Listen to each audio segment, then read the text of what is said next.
துளாராசிக்கார அன்பர்கள் அனைவருக்கும் எனது அன்பு கலந்த வணக்கங்கள். நான் உங்கள் அஸ்ட்ரோ சின்னதுரை, புலிமிசைக்கூத்தூர், பெரம்பலூர் மாவட்டம். குரு பெயர்ச்சி பலன் 2025 துலாம்.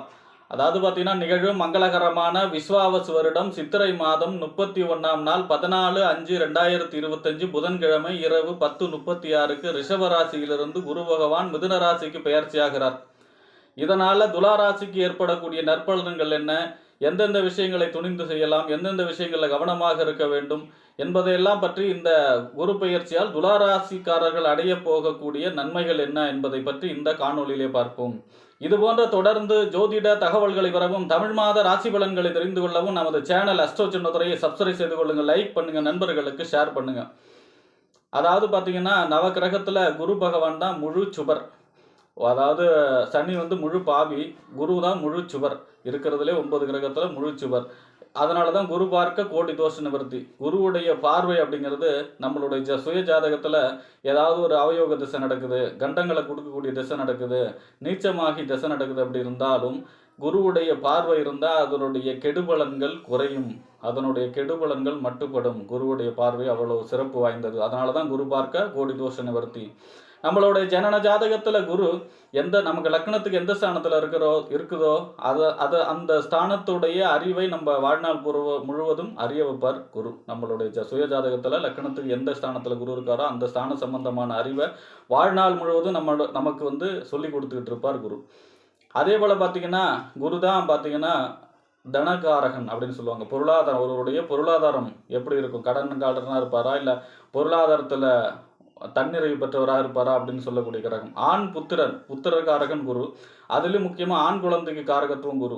ஒருவருக்கு குழந்தை இருக்குமா, அது ஆண் குழந்தை இருக்குமான்னு சொல்லக்கூடிய எந்த கிரகத்தை வச்சுன்னா அது குரு அப்படிங்கிற கிரகத்தை வச்சு தான். அதே போல் தங்கத்துக்கு காரகன் குரு.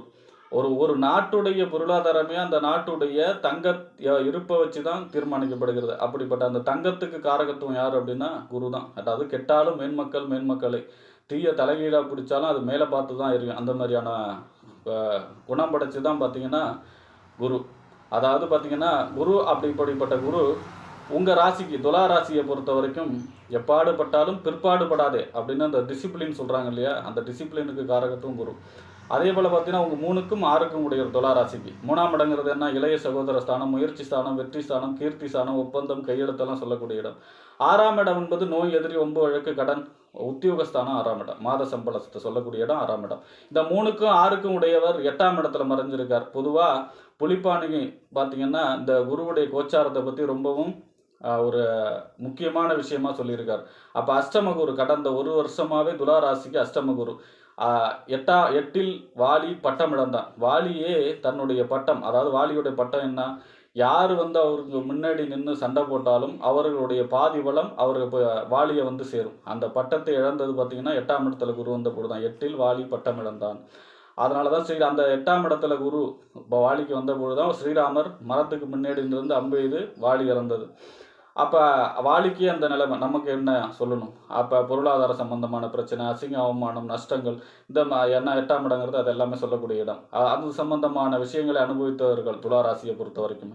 இப்போ இந்த துலா ராசிக்கு குரு 9ஆம் இடத்துக்கு வரார். 9ஆம் இடங்கிறது என்ன, பாக்கியஸ்தானம், தந்தை ஸ்தானம், தொலைதூர பயணம், உயர்கல்வி ஸ்தானம். பொதுவாக 9ஆம் இடங்கிறது தான் பக்தி. 9ஆம் இடங்கிறது தான் தெய்வத்தை அம்சமாக சொல்லக்கூடிய கிரகம் எதுனா குரு. ஏன்னா காலச்சக்கரத்துக்கு 9க்கும் 12க்கும் அதிபதி. 9ஆம் இடங்கிறது என்ன, பக்தி. 12ஆம் இடங்கிறது முக்தி, பக்தியால் முக்தி அடையக்கூடியது. இறை வழிபாடு, பக்தி, தெய்வத்தின் மீது ஆர்வம், இதெல்லாம் சொல்லக்கூடிய இடம் 9ஆம் இடம். அப்போ 9ஆம் இடத்துக்கு குரு, ஓடிப்போனவனுக்கு 9ஆம் இடத்துக்கு குரு அப்படின்னு சொல்லுவாங்க. அதாவது அதிர்ஷ்டம், அந்த திடீர் அதிர்ஷ்டம், அதாவது பாக்கியம், முன் ஜென்மத்தில் செய்த அந்த பாக்கியம், நன்மையை எடுத்து கொடுக்கக்கூடிய இடம் 9ஆம் இடம். ஆக இந்த 9ஆம் இடத்துல குரு வருகிறது துளாராசியை பொறுத்தவரைக்கும் என்பதால் தெய்வத்துடைய அருள் கிடைக்கும். தெய்வ ஸ்தல யாத்திரை செல்லக்கூடிய அமைப்பு, நினைத்த காரியம் நினைத்தக்கூடிய நடக்கக்கூடிய அமைப்பு, பொருளாதார சம்பந்தமான வளர்ச்சி ஏற்படக்கூடிய அமைப்பு, திருமணம் சம்பந்தமான முயற்சிகள் கைகூடும், குழந்தை பிறப்பு ஏற்படும். ஏன்னா பெண்களுக்கு 9ஆம் இடங்கிறது குழந்தை சம்பந்தம், பாக்கியம், குழந்தை சம்பந்தமான இடம். அப்போ குழந்தை பிறப்பு ஏற்படக்கூடிய அமைப்பு, திருமண முயற்சி கைகூடக்கூடிய அமைப்பு, அரசு சம்பந்தமான வேலை உத்தியோகம் கிடைக்கக்கூடிய அமைப்பு. அதே போல் பார்த்தீங்கன்னா உயர்கல்வி, கல்வியில் சிறந்து விளங்கக்கூடிய அமைப்பு, கல்வி சிறப்பாக வளரக்கூடிய அமைப்பு, உயர்கல்வி படிக்கக்கூடிய அமைப்பு, வெளிநாடு சம்பந்தமான முயற்சிகள் எல்லாம் கைகூடக்கூடிய அமைப்பு, பாஸ்போர்ட், விசா இதுக்காக காத்திருப்பவங்களுக்கெல்லாம் நல்ல வேலை, நல்ல சம்பளம், சொந்த தொழில் செய்யக்கூடிய அமைப்பு, இந்த மாதிரியான அனைத்து விதமான சுபகாரியங்களையும் நடத்தி தரக்கூடிய அமைப்பிலே 9ஆம் இடத்துல பாக்கிய குருவாக துளாராசிக்கு வருகிறார். 3ஆம் இடத்ததிபதி 9ல் இருக்கார் அப்படின்னா 3ஆம் இடங்கிறது என்ன? நம்ம ஃபஸ்ட்டு எடுக்கக்கூடிய முயற்சி. அப்போ எடுத்த காரியம், எடுத்த முயற்சியிலே வெற்றி கிடைக்கும். ஏன்னா இப்போ இது வரைக்கும் எந்த எடுத்த காரியம் உடனே வெற்றி தந்திருக்காது. தடை, தாமதம், இழுபறி இப்படி இருக்கும். இப்போ எடுத்த காரியம், எடுத்த முயற்சியிலேயே வெற்றியை கொடுக்கக்கூடிய அமைப்பாக பாக்கிய குரு இருப்பார். அதேபோல் ஒப்பந்தம், கையெழுத்து மூலமாக அனுகூலங்கள், ஆதாயங்கள் இருக்கும். இளைய சகோதர, சகோதரி வழி நன்மைகள், ஆதாயங்கள், அவர்கள் மூலமாக நன்மைகள் ஏற்படக்கூடிய அமைப்பு இருக்கிறது. அதேபோல் பார்த்தீங்கன்னா 3ஆம் இடங்கிறது நம்மளுடைய கீர்த்தி, புகழ், தனக்கு புகழ், அந்தஸ்து, கௌரவம் எல்லாம் உயரக்கூடிய அமைப்பாக இருக்கும். 6ஆம் இடத்து அதிபதி 9ல் இருக்கார் அப்படின்னா தந்தையுடைய ஆரோக்கியத்தில் அக்கறை செலுத்த வேண்டும். 6ஆம் இடம் உத்தியோகஸ்தானம், பாக்கியம். ஆக படித்த படிப்புக்கு ஏற்ப நல்ல வேலை கிடைக்கக்கூடிய அமைப்பு, அல்லது வேலையில் இருப்பவர்களுக்கு பதவி உயர்வு கிடைக்கக்கூடிய அமைப்பு, இந்த மாதிரியான உத்தியோகம் சம்பந்தமான உயர்வு, உத்தியோகம் சம்பந்தமான நன்மை ஏற்படக்கூடிய அமைப்பு. அதே மாதிரி பார்த்தீங்கன்னா வெளிநாடு சம்பந்தமான முயற்சிகளும் கைகூடக்கூடிய அமைப்பு. அப்போ குரு எந்த ஒரு இடத்துல இருந்தாலுமே 3 விதமான பார்வை பார்ப்பார். 5வது பார்வை, 7வது பார்வை, 9வது பார்வையாக. இப்போ 5வது பார்வையாக உங்கள் ராசியவே பார்க்குறார். குரு பார்க்க கோடி தோஷ நிவர்த்தி, ஆரோக்கியம் சீர்படும்.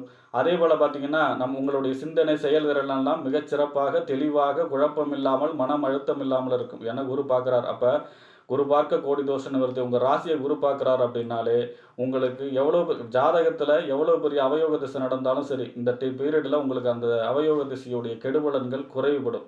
அப்போ துளாராசிக்காரர்களுக்கு இது நன்மை. அடுத்ததாக பார்த்தீங்கன்னா 7வது பார்வையாக உங்கள் ராசிக்கு 3ஆம் இடத்தை பார்க்குறார். 3ஆம் இடம்ங்கிறது என்ன? முயற்சி ஸ்தானம், வெற்றி ஸ்தானம், இளைய சகோதர ஸ்தானம், ஒப்பந்தம், கையெழுத்து எல்லாம் சொல்லக்கூடிய இடம். அப்போ 3ஆம் இடத்தை குரு பார்க்குறாருன்னா புகழ், அந்தஸ்து, கௌரவம் உயரும். இளைய சகோதர வழி அனுகூலங்கள், ஆதாயங்கள் இருக்கும். ஒப்பந்தம் அதாவது அரசு சம்பந்தமான ஒப்பந்தம் எதிர்பார்த்துருக்கிறவங்களுக்கெல்லாம் அந்த ஒப்பந்தம் கிடைக்கக்கூடிய அமைப்பு. அதே போல் எடுத்த காரியங்கள், எடுத்த முயற்சியிலே வெற்றி பெறக்கூடிய அமைப்பு. இந்த மாதிரியான ஒரு நல்ல செய்தி சேரக்கூடிய அமைப்பு. இந்த மாதிரியான அனைத்து விதமான சுபகாரியங்களும் நடக்கக்கூடிய அமைப்பு. உபஜெயஸ்தானம் 3ஆம் இடங்கிறது. அப்போ வெற்றிக்கு துணை புரியக்கூடிய இடம். எடுத்த காரியத்தில் வெற்றி கொடுக்கக்கூடிய அமைப்பாக இருக்கும். அடுத்ததாக பார்த்தீங்கன்னா 9வது பார்வையாக உங்கள் ராசிக்கு 5ஆம் இடத்தை பார்க்குறார். 5ஆம் இடங்கிறது என்ன? புத்தி, சிந்தனை, செயல்திறன், புத்திரஸ்தானம், பூர்வீக ஸ்தானம். அதே போல் பார்த்தீங்கன்னா பூர்வ புண்ணியஸ்தானம். அதே போல் பார்த்தீங்கன்னா பதவி, விளையாட்டெல்லாம் சொல்லக்கூடிய இடம். ஏற்கனவே உத்தியோகம் கிடைக்கும்னு சொல்லியிருந்தோம்.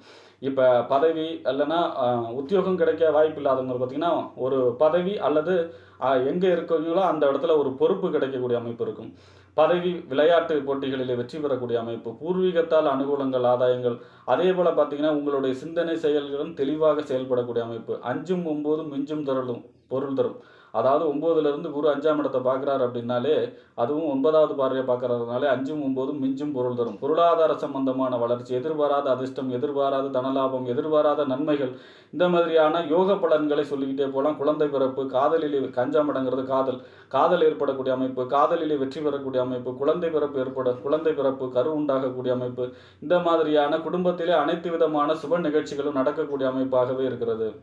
ஆக துளாராசியை பொறுத்த வரைக்கும் இந்த குரு பெயர்ச்சி அப்படிங்கிறது மிக மிக நன்மை. அவங்க எதிர்பார்த்து கொண்டு இருந்த ஒரு விஷயம்.